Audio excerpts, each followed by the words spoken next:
Right, we take you back to the Free State. Our big story today, President Cyril Ramaphosa is expected to visit Jagersfontein. One person was killed and dozens other injured when a dam wall collapsed. The area has been left in an apocalyptic state with hundreds displaced. Manqoba Mchunu joins us yet again with the latest. Manqoba, you were speaking to the mayor there. Unfortunately, we got cut. Can you just give us perhaps a summation of what the mayor says is the next step now? Well, I've got the mayor still right here, so we're going to get some answers, of course, from him about what's happening here on the ground. Mayor, we're speaking just about the situation here on the ground. How bad is it? No, I was explaining to you, Mfundo, that the situation this side is very bad. Families are affected by what is happening, but not only the families, but also community members, mainly because of the mining issue. Has been a thorn or a problem in the hearts of our people because they've been longing for proper development in their own community. They've been longing for employment. They've been longing for many other issues that are developmental for any human being. But they've not been able to get any answers from anyone, whether it's from the private sector or the public sector. So where we are now is an area called Charlesville. There's an area which is also highly affected by this disaster, but not only limited to that. There is also an area called Scotty, which is in the township. When you move downwards, it's also affected. And yesterday night we have managed to at least transport all of the directly affected persons to a safe alternative place, which is Bloemfontein, where they are now at hotels and guest houses. In the meantime, we're trying to also try and work ways on how do we resolve this particular issue. But what is key, Mfundo, is that the mining bosses, the ones who are in charge of the means of production, are going to be held accountable for everything that has happened. Because what has happened this side, there have been previous warnings as to this thing might happen in the community, and no one has been acting on it. Now it has happened, reality is that it has happened, and therefore they must take full accountability to it. We also welcome the support of provincial and national government. But for us as a strategic intervention to this issue, the government must assist us to hold these people accountable. But who must be held accountable? Because there seems to be no one wanting to take responsibility for this mine. We know that the BSA, they sold this mine in 2010 to a consortium here in Jagersfontein. Who should take responsibility? The people that must take responsibility or lead us towards the responsibility taking is the one who's managing the mine. His name is Mr. Johan Kombrink. He must be taken to task as to under whom is he working, or under whose supervision is he, and then from there we'll be able to take it. Of course, what the bear says that the mine was sold to some consortium is true. If my record serves me well, the mine was sold to those people for 14 Rand 50 cents.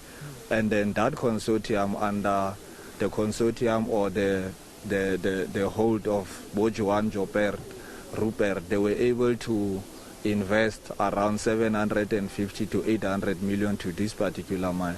So the person that must lead us towards who is responsible or who are the bosses of this particular mine is Mr. Johan Kombrink. What we are not going to allow is to allow them to take control of the surplus value or profit without investing back into this community. And I think what has occurred at this side should be able to say we must sit down with the community and have a re-dialogue or re-conversation as to what do we need this mine to do in this particular community. According to your knowledge, were mining operations continuing in this mine?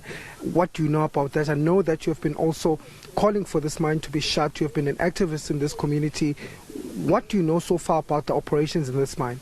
The operations of this particular mine is that in terms of the MPRDA, we are told that this particular mine is not governed, or the laws of that particular act does not govern this particular mine. And therefore the Department of Mineral Resources and Energy, we have been in engagement with them, but we could not find any answers. What we know is that the Department of Labor is the one that is in charge in terms of compliance issues to this particular mine. And then when it comes to water, is the Department of Water and Sanitation. Not so long ago, 6 months ago, this particular mine was closed due to non-compliance of the very same dam. As to what happened for them to reoperate or operate or start the operation, we are not sure what occurred there, because we were never informed as a community as to this is why they need to operate again. So all of those departments must be taken to task. And what we are not going to allow also, once this mine wants to reoperate again, they should start investing in the infrastructure and compensating this particular community, or else those operations must not continue. That is the standing of this particular community. And as an activist, we are going to lead the charge to say this mine must not operate up until they have compensated the damage that has been done in this community. But what did you do as the mayor when you took office to try and stop this from happening? When I was, in fact, I first became a councillor on the 3rd of November 2021.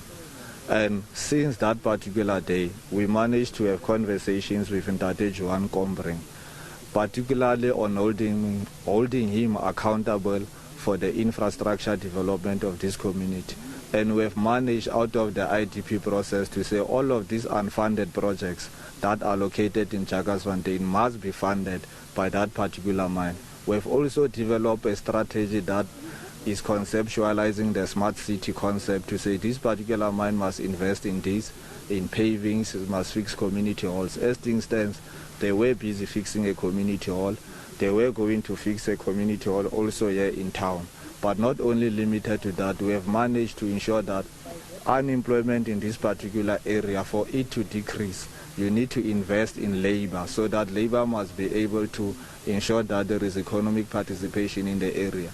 They've managed to employ people to clean the graveyards, but all of those were minimum projects. Part of the projects that we engaged with them was to invest in the solar plant infrastructure development, that every street must have solar street lights, there must be a solar plant farm, because we are struggling with electricity this side. So okay, let me ask you this. Do you think that there was any flouting of regulations, any flouting of laws that could have contributed to what we're seeing here today? I'm highly convinced that there were flouting of many things. I'm also convinced that the departments or the inspectors responsible to ensure that there is compliance, they failed this community. And I'm also saying this without fear or any favor, that this thing could have been long prohibited, but there were certain deals that were made between them as private capital and those who are expected to ensure that there is compliance to laws and whatever that must happen. Because there was a letter that says this particular dam, its height, it's unlawful, it should not be this tall or high. But they managed to ensure that it goes higher and higher and higher. It was expected. And what I've also learned from the mine workers, whom I will not mention their names, is that before this issue occurred, there were already signs that it might occur. Instead of the mine to say, let's communicate with the local leaders, whatever time it is, they do have our phone numbers, they kept quiet. Now imagine if that thing happened late at night, how many people could have died in this community? That's why we need to keep them accountable. Okay, well, thank you very much for speaking to us. It was Mayor Xolani Tseletsele from the Kopanong local municipality, saying that this could have all been avoided, Fundo. There were signs that, there was trouble brewing as far as this mine is concerned, the flouting of some of the regulations that could have happened here. But of course, we're still going to get those answers. The president is expected to also come to the area. We understand that there are also ministers that will be making their way here just to try and assess the impact as well as the damage that has been caused here. But I can tell you that today many community members have been displaced here. Many of them have now been taken to places of safety and shelter where of course they are currently staying, because many of the houses here have been totally destroyed. And as per the mayor, hopefully we will be able to hear from Mr. Johan Kombreng, who seems to be the man of the hour insofar as providing that link in this process to accountability, because somebody must be held accountable if the place looks like that. Thank you very much for that update, though. Manqoba will catch up with you as soon as the president does indeed arrive. That's reporter Manqoba Mchunu.